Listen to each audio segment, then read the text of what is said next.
કાકી એક રોટલા આપોની એ રોટલો બટલો નહીં મળ્યો તાર મમ્મી ની કે ઘડી દઈશ હા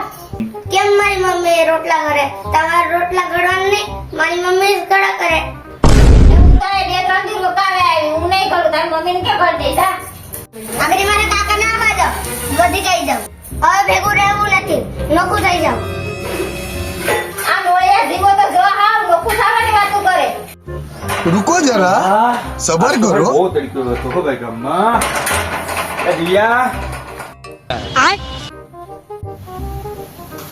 એ રુદા એમાંય બેઠો કાકા મારી મમ્મી ને જ કામ કરવાનું કાકી ને કઈ કામ કરવાનું નહીં કેમ પૂછ્યું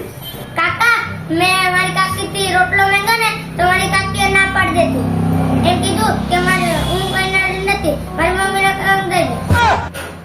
એવું કીધું હાલ મારે તારી કાકીનો વારો પાડું હાલ બસ ઈ બધી અમારે કરવું નથી અમારે નોખું થઈ જાય તું નોખ જેવું છે ને નોખો થઈ જવા માટે હે